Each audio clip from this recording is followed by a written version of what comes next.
Welcome to the deep dive. Today, we're really plunging into the fascinating world of legacy and modern interpretation. Specifically, we're looking at how Hollywood tackles these iconic figures like Elvis Presley. And the big question we're digging into is this. Do recent projects, like Netflix's Agent Elvis or Baz Luhrmann's Elvis biopic, do they actually enhance or maybe harm the King's legacy? That's a really crucial question because our sources show there's a definite tension here. On one side, you've got what the creators said they were trying to do.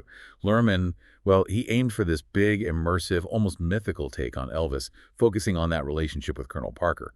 While Agent Elvis, Yeah. this is pure entertainment. Reimagining him as a secret agent, completely different vibe. Right. And both, let's be honest, had a clear commercial reason behind them, too. Oh, absolutely. A huge incentive to sort of reintroduce Elvis to younger people, new demographics, and just keep his name relevant in pop culture today. And it's fascinating how that played out with audiences and critics. Our sources show a really stark contrast sometimes. Exactly. You look at the mainstream reviews, like on Rotten Tomatoes, Metacritic. Mm. Luhrmann's Elvis got a lot of praise. People loved the visuals, Austin Butler's performance. Yeah, they saw it as this vibrant, maybe stylized, but still a tribute. But then you look at the, let's say, the passionate Elvis fan communities, on social media, the forums. Okay. A different story there. Yeah, a very different story often. Many were quite vocal about the historical liberties, especially with Luhrmann's film.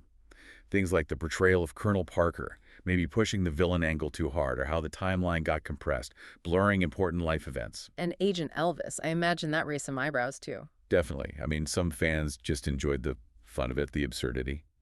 But yeah, many others felt it reduced Elvis to just a caricature, totally disconnected from his actual music and his genius. Which brings us right to that classic tension, doesn't it? Historical accuracy versus artistic license. Absolutely. Yeah. Both projects took liberties. Agent Elvis is, well, it's full-on fantasy. Elvis has a spy. It's pure fiction, playing on his mystique, I suppose. Right, no one's pretending that one's real history. No. But Luhrmann's Elvis, while it is a biopic, it also wasn't strictly historical. Biographers we looked at pointed out how timelines got squished, certain parts of his life were downplayed, others maybe exaggerated for drama, especially those later years, the health issues. So the debate then becomes, do these choices actually spark real interest, make people appreciate him more? Or do they risk creating, false ideas about his life for people who don't know the story? Exactly. That's the core of it. Does it lead to misconceptions? And Hollywood does this all the time, right? Bending history for a good story.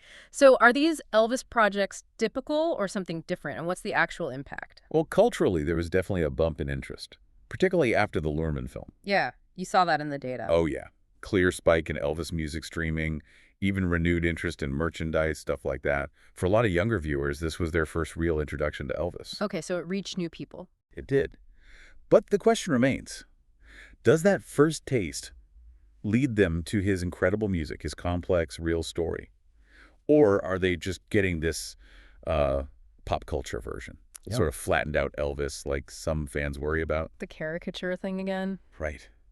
It's that constant Hollywood tightrope walk, isn't it? Balancing the art, the vision, with the need to sell it, to rebrand these legends for today. So what are the actual Elvis historians saying? The cultural experts, I assume they're not all on the same page either. No, definitely not. It's quite divided. Some experts, well, they acknowledge the inaccuracies, sure, but they see value in keeping Elvis relevant. They think these films introduce him to new generations who might then go deeper. It's like a gateway, perhaps? A necessary evil, maybe? Kind of. But others are much more critical. They really worry that these fictionalized takes, especially where they take big dramatic liberties, could overshadow his real accomplishments. That the fiction might, become the accepted story, leading to real misunderstandings about his life, his art, even his struggles. Okay, so wrapping this up, what does it all mean for the legacy? These projects, they definitely keep him visible. They spark talk, maybe get you, the listener, curious enough to look further. True, there's that potential upside. But there's also that undeniable risk, isn't there? Oversimplifying him, maybe distorting his story, letting the entertainment, fun as it might be, overshadow the actual groundbreaking reality of Elvis Presley. Hollywood's involvement, it boosts visibility, no doubt, but it also brings intense scrutiny from people who, really care about protecting that legacy. So ultimately, you're kind of left pondering, aren't you? Hmm. Are these modern takes respectful tributes that help Elvis reach new people? Or are they just, well, entertainment that comes at the expense of his legacy? We'd love to hear what you think on social media, and maybe consider this bigger question. Does entertainment media in general usually help historical legacies? Or does it ultimately harm them? Something to think about.